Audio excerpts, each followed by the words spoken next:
Assalatu wassalamu ala Rasulillah Muhammadin ibn Abdillah wa ala alihi wa sahbihi wa man tabi'ahum bi ihsanin ila yaumiddin. Amma ba'd. Pada kesempatan malam hari ini kita akan melanjutkan pembahasan kita bab apa ya? Bab zikir selepas salat. Zikir selepas salat. Nah, An Warrad Maula, saya akan bacakan hadisnya. An Warrad Maula al-Mughirah ibn Syu'bah qala amla alayya al-Mughirah ibn Syu'bah fi kitabin ila Muawiyah. Dari Warrad, budak dari al-Mughirah ibn Syu'bah. Qala, dia berkata, amla alayya al-Mughirah ibn Syu'bah. Mughirah ibn Syu'bah mengimla'i aku. Yang dimaksud mengimla'i adalah mendikte, bukan menulis. Jadi Mughirah membacakan hadis ditulis oleh Warrad. Amla alayya Mughirah ibn Syu'bah fi kitabin ila Muawiyah. Dan surat ini ditulis untuk ditujukan kepada Muawiyah. Karena ketika itu Muawiyah mengirim surat kepada Mughirah bin Syu'bah untuk menulis hadis, meminta kepada Mughirah bin Syu'bah menulis hadis dari Rasulullah sallallahu alaihi wasallam. Maka demi menjawab permintaan dari Muawiyah, Mughirah bin Syu'bah menulis surat, tetapi dia hanya membacakan isi surat tersebut. Yang menulis adalah Warrad maulanya. Surat ini ditujukan kepada Muawiyah menuliskan sebuah hadis dari Nabi sallallahu alaihi wasallam. Apa yang dituliskan? Yang tertulis di dalamnya, anna Rasulullah sallallahu alaihi wasallam kana yaqulu fi duburi kulli salatin maktubatin. Diingat lagi kalau ada kalimat kana, berarti ini kebiasaan Nabi sallallahu alaihi wasallam. Nabi sallallahu alaihi wasallam terbiasa mengucapkan pada akhir dari salatnya, yang dimaksud di sini salat maktubah, salat wajib, mengucapkan apa? La ilaha illallah wahdah la syarikalah lahul mulku wa lahul hamdu wa huwa ala kulli syai'in qadir.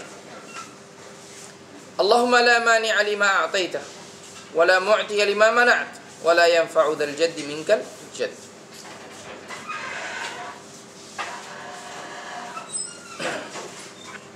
Dan yang dimaksud dengan dubur kulli shalah al-maktubah, yaitu akhir dari akhir setelah seseorang selesai mengerjakan salat. Berarti setelah salat. Dan ini adalah zikir yang selalu dibaca oleh Nabi sallallahu alaihi wasallam.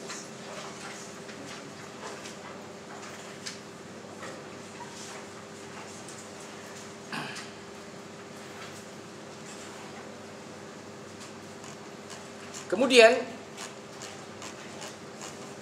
beliau menambah dengan faedah yang lain selain daripada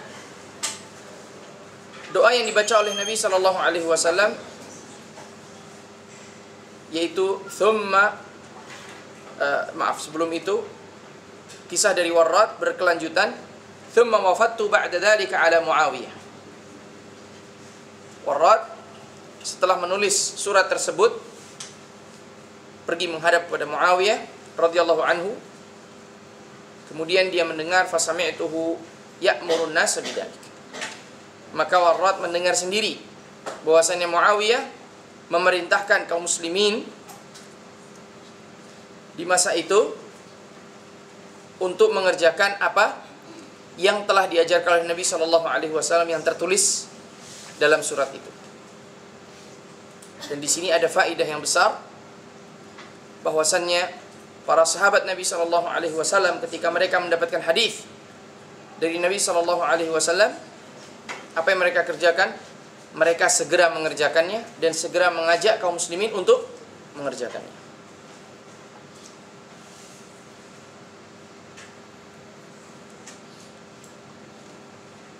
Dan dalam lafaz yang lain disebutkan kana yanha an qila wa qal. Ini tambahan. Sesungguhnya pembahasan kita adalah tentang doa setelah atau zikir setelah salat. Namun di sini perawi menambahkan hadis ini, yaitu ditambah dengan thumma wafat. Nah, wa fi lafdin kana yanha an qila wa qal. Nabi sallallahu alaihi wasallam juga pernah melarang dari qila wa qal. Qila wa qal ini adalah istilah lain dari banyak berbicara, ya, atau dalam bahasa ininya apa ya, qila wa qal. Sebab kita sudah terbiasa menggunakan istilah qila wa qal. Ada istilah khusus ya di tempat kita.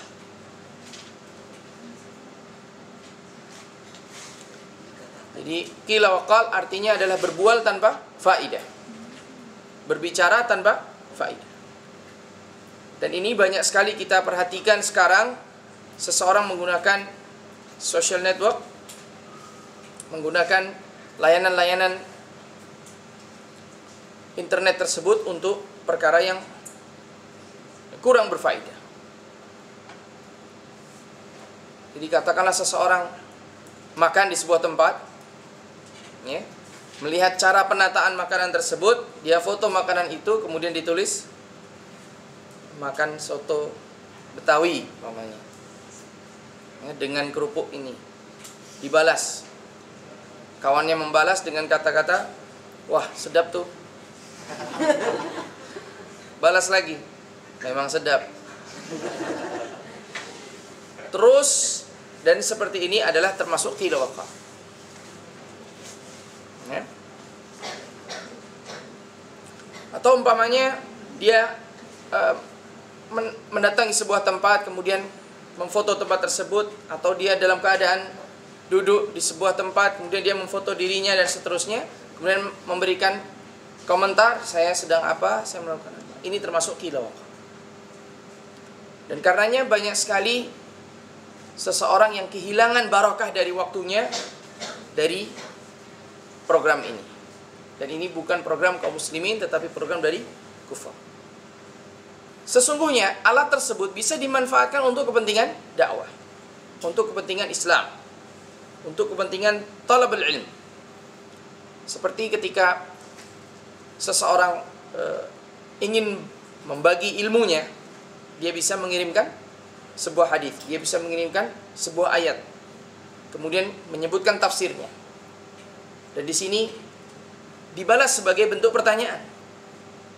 Mungkin ada yang kurang jelas dari hadis tersebut, maka ditanyakan, apa maksud dari kalimat ini? Dibalas lagi, maksudnya adalah menurut Imam Fulan wa Imam Fulan adalah ini dan itu. Sehingga ini menjadi faidah. Nah an qila wa qal, Nabi melarang berbual tanpa faidah, berbicara tanpa faidah, wa idha'atil mal, membuang-buang harta. Dan idha'atul mal di sini membelanjakan harta tidak untuk kepentingan yang dibenarkan di dalam syariat. Seperti menggunakan untuk membeli kembang api, petasan, bunga api, petasan, mercon. Mercon itu Jawa ya.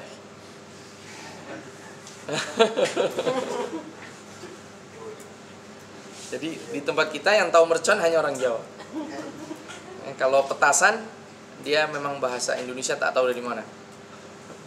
Nah, sama seperti kumbahan. Kumbahan itu di tempat kita berasal dari Jawa. Apakah mungkin dari Melayu juga mungkin, tapi wallahu a'lam. Nah, ahlan wa sahlan. Kita lanjutkan. Wa idha'atul mal, Nabi melarang membuang harta atau membelanjakan harta untuk dibuang-buang, artinya tidak untuk bermanfaat, hal yang bermanfaat. Seperti diantaranya petasan, tadi sudah kita sebutkan, ahlan wa sahlan. Kenapa demikian? Karena sesungguhnya Allah Subhanahu wa taala menginginkan kita membelanjakan harta tersebut untuk kepentingan yang berfaedah, seperti makan, minum, dan memberi nafkah anak maupun istri. Sehingga bagi orang yang berlebihan harta, daripada mereka membelanjakannya untuk kepentingan yang tidak baik, untuk kepentingan yang tidak dibenarkan oleh syarak, bahkan untuk dibelanjakan untuk yang haram, alangkah baiknya apabila harta tersebut diberikan kepada kaum muslimin yang membutuhkan. Kemudian wa kathratis soal, demikian pula banyak bertanya. Kenapa Allah mensyariatkan demikian? Kenapa? Pertanyaan kenapa ini pertanyaan yang sering dikritik oleh para ulama. Karenanya Imam Ahmad, waktu kita membaca tulisan dari Imam Ahmad, beliau mengatakan la tas'alu kaif. Janganlah kamu bertanya kaif, bagaimana? Karena kaif di sini terkadang majhul. Dikisahkan bahwasanya Allah Subhanahu wa taala turun pada sepertiga akhir malam. Bagaimana turun? Ketika sudah seseorang menanyakan mengenai bagaimana, maka di sini akhir-akhirnya atau ujung-ujungnya adalah ingkar. Karena ketika seseorang tidak mengetahui bagaimana bentuknya, bagaimana caranya, dan tidak bisa menjelaskan kepada orang yang mendengar pembahasan tersebut, dan tidak bisa meyakinkan kepada pendengarnya tentang bagaimana Allah SWT turun, karena memang tidak dijelaskan dalam Al-Quran wala fi sunnah, maka akhirnya dia akan mengatakan bahwa ketika dia tidak tahu kaifiyahnya, bentuknya, berarti perkara ini muhal, sesuatu yang mustahil. Dan karenanya para ulama mengatakan bahwasanya kaif ini, pertanyaan kaif ini tidak boleh ditanyakan. Ya. Nah,